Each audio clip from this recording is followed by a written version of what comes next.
Chioma hid in the bush in fear and horror. Her legs were shaking and her heart was beating very fast. She was confused and didn't know what to do. It was a cold night, yet beads of sweat were dripping down her forehead. Chioma watched as Samuel, Ikenna's uncle, and Toba stood over the body of Ikenna, her best friend and first love. Ikenna was lying on the ground with a knife stuck in his stomach. His face was turned towards Chioma. His eyes were opened and tears were slowly flowing out of them. He tried to call out to Chioma to help him, but his lips couldn't move. Chioma shifted her gaze from Ikenna to Samuel and Toba, who looked as if they were arguing about something. If we throw him into the river, his body would resurface after some days and everyone would know that he was murdered. Yes, but if we tie him to a very big stone, his corpse will be stuck under the river and no one will ever find out. No one must know of this. It has to be a secret between the both of us, a secret we must take to the grave. Chioma watched them from where she hid in the bush as they carried the body of Ikenna and tied it to a very big stone, before they placed it in a canoe and paddled to the deep part of the river. When they were far enough, they threw his body off the canoe and watched it sink.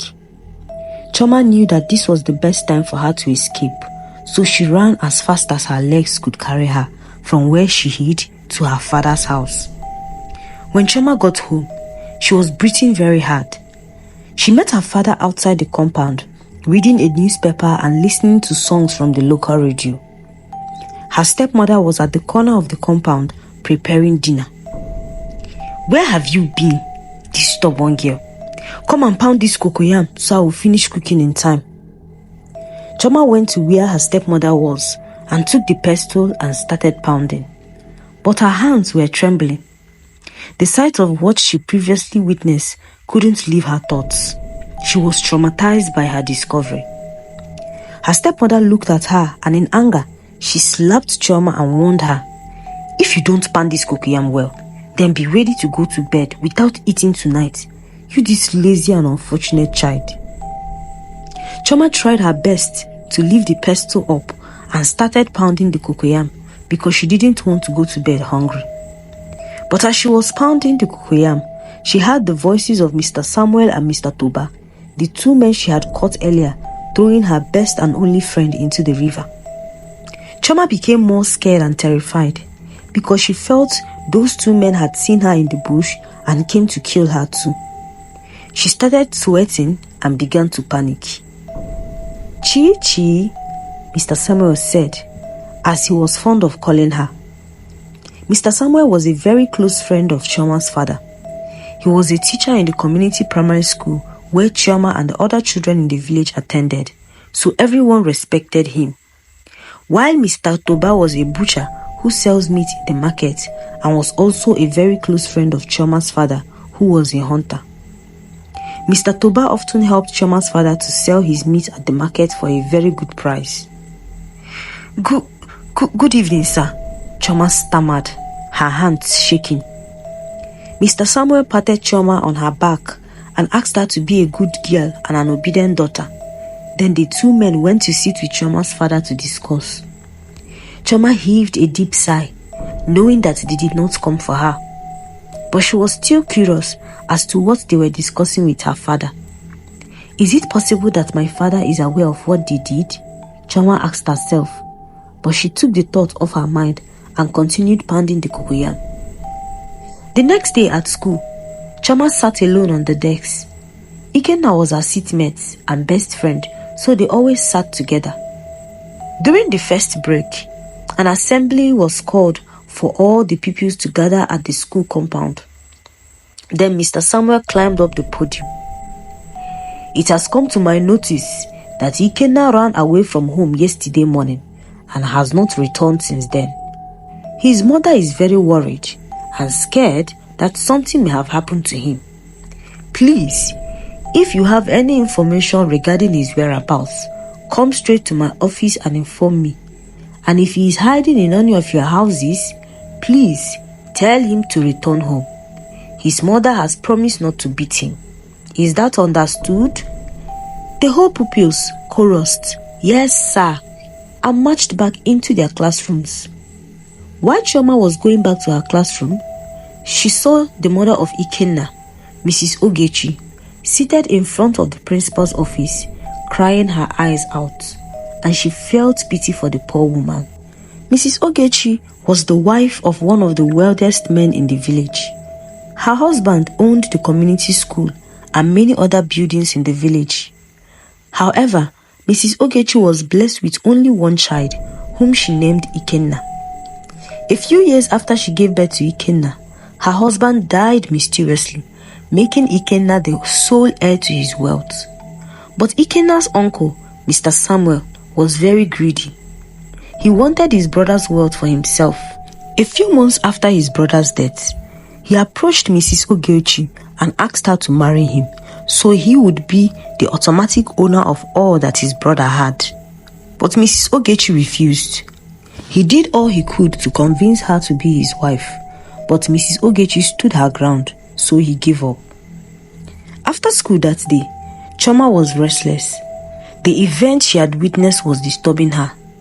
She felt the urge and need to tell someone, and she knew she couldn't meet Mr. Samuel because he was the culprit.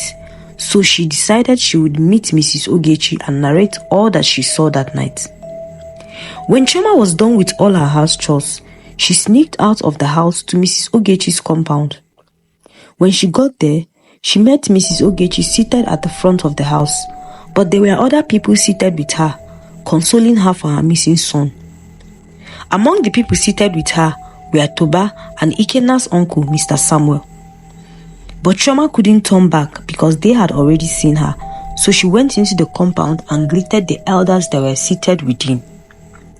Immediately, Mrs. Ogechi set her eyes on Chioma. She stood up and grabbed Chioma's clothes and started crying bitterly. "You were his best friend.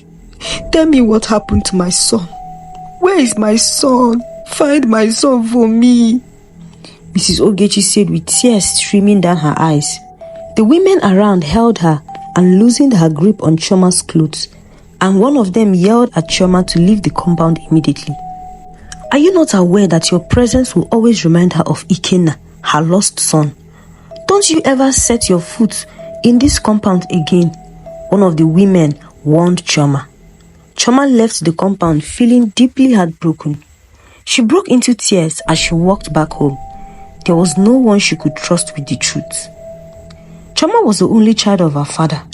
This was because her mother passed away while she was giving birth to Chioma. After her mother's death, her father got married to someone else. Her stepmother started maltreating her, and her father wasn't bothered because he hated Chioma. He blamed her for the death of his beloved wife. Chioma had no friends except Ikenna. They were very close, and she could tell Ikenna everything about herself. So this deeply broke her heart. Chioma felt guilty by being unable to say anything despite knowing the killers of her best friend. She considered going to the police station, but she felt they wouldn't believe her. Besides, who would believe the words of a teenager over that of a grown adult?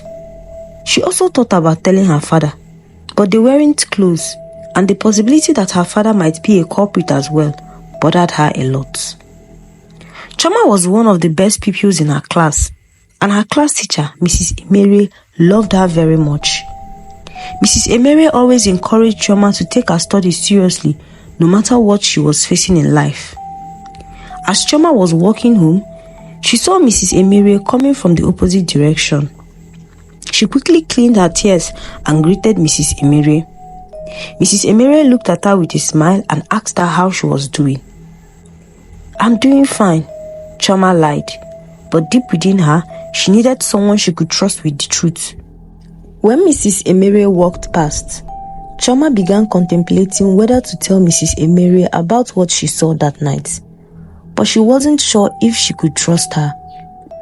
The next day at school was the general test for the class. Chioma couldn't read because her heart was disturbed. After they had finished the test, her performance was very poor. Mrs. Emere noticed this and knew that something must be wrong with Chioma. Chioma was always top of the class, followed by Ikenna. So it came as a surprise that she scored just 1 mark out of 20 marks. After school that day, Mrs. Emerie asked Chioma to stay back when the other children had gone home. She sat alone with Chioma and asked her like a mother, "Chioma, what is wrong? You did very badly in your test. What is the matter?" Chioma wanted to lie at first, but she looked at Mrs. Emerie's face and saw how concerned she was. "You can trust me, Chioma. I hope you know that," Mrs. Emerie assured her. After contemplating for a while, Chioma excused herself and went to close the door to the classroom. Then she drew closer to Mrs. Emerie and said, "I know what happened to my best friend Ikenna. I know the people that killed him. I witnessed his death with my 2 eyes." Mrs. Emerie was shocked at first. She felt Chioma was joking or trying to play a prank on her. But she instantly believed Chioma when she started weeping seriously. She patted Chioma on the back and asked her, "How? Where? When?" Chioma looked left and right to be sure no one else was listening. Then she narrated all that she witnessed that night to Mrs. Emerie. On the evening that Ikenna was killed, the 2 of them had agreed to meet at the river bank when it was sunset. It was their usual meeting place, away from the villagers. But when she got there that evening, she saw Mr. Samuel and his friend, Toba, standing at the river bank. She quickly hid in the bush so they wouldn't see her. Children had been warned severally to stay away from the river when it was late, so Chioma was scared that they would punish her if she was caught. From where she hid, she saw Mr. Samuel and Toba talking to Ikenna. She was worried that Ikenna was in trouble and would be punished, but she got the shock of her life when Toba handed Mr. Samuel a knife with which he stabbed Ikenna in cold blood. Then they tied his corpse to a big stone and dumped his body in the middle of the river. By the time Chioma finished narrating the incident, she was deeply in tears. Mrs. Emerie held her close to herself and tried to console her. "You are safe, I promise. No one would harm you," Mrs. Emerie assured Chioma. Then she warned Chioma not to tell anyone about what she saw for her own safety. Afterwards, she accompanied Chioma home and instructed her once again to keep it to herself. When Mrs. Emerie got home, she was bothered and confused. She didn't know what to do or who to meet, but she needed to be sure that what Chioma said was true, because the penalty for false accusation was severe and she didn't want to be implicated. The next day, during school hours, Toba came to visit Mr. Samuel in the school. Mrs. Emerie saw him entering Mr. Samuel's office, so she decided to pull a dangerous stunt. She sneaked to the window of the office and began to eavesdrop on their conversation. "The deed has been done, and no one else would ever find his body. All that is left now is my brother's wealth. But his wife is still alive. How do we gain access to his wealth? I don't think I can wait for the elders to give us the right to his wealth since their only heir is missing. Then what do you suggest?" "I think we should kill Mrs. Ogechi as well. If we do this, then you are automatically the owner of everything." Mrs. Emerie was shocked. She couldn't believe her ears. She quickly pulled out her phone and started recording their conversation. Mr. Samuel said, "Don't you think that would be suspicious? We killed my brother less than 6 months ago. Then his son went missing mysteriously. Don't you think people will suspect foul play if the wife should die as well?" "It happens all the time," Toba replied. "People would say she killed herself due to grief and pain that she was going through." Mrs. Emerie was getting exhausted where she stood. She tried to adjust her leg to position herself properly, and she mistakenly kicked a can. This caught the attention of the 2 friends, and they quickly ran to the window to check if anyone was there. Fortunately, Mrs. Emerie was able to run away before they would see her. When she went back to the class, she was speechless. She knew instantly that Chioma was saying the truth, and she decided that those two men would be exposed. After school that day, Mrs. Emerie went to the king of the village and reported what she heard. She also played the recording of their conversation to convince the king of her words. The king was very angry and furious. He called on his guards to summon Mr. Samuel, Toba and Chioma and Mrs. Ogechi to the palace. Then he asked them to tell the truth about what happened to Ikenna. The two men denied knowing what happened to Ikenna and also swore on their lives that they were unaware of how he got missing. The king called on Chioma in front of the whole elders and told her to say what she saw. Chioma was afraid at first, but the king promised her that she was safe. Yet Chioma was still terrified of the two men. However, when Mrs. Emerie assured her that she could freely speak, Chioma narrated all that happened that evening. The two men were shocked to hear all that Chioma said, yet they still denied her words. To prove her words right, the king sent some fishermen to the river with Chioma and asked her to show them where exactly they dumped Ikenna's corpse. The fishermen dived into the river, and in a matter of minutes, they recovered his decaying and bloated corpse. Mrs. Ogechi couldn't contain her tears. She started weeping seriously, trying to carry the decomposing corpse of her son. But the guards held her, and the women who gathered tried to console her. Mr. Samuel and Toba were arrested for their crimes, and they confessed to killing Ikenna's father and the son just to inherit his wealth. They were sent to prison for life, and Chioma was given a scholarship by the king to study to any level of her choice in any country she desired. Chioma stopped living with her father and stepmother and started living with the king, who adopted her as a princess. The moral lesson of this story reminds us to know that it is wise to strive for your own wealth instead of being greedy and envious of another person's wealth. It would push you to do unimaginable things just to be like them. It is good to have friends that will always look out for you no matter what.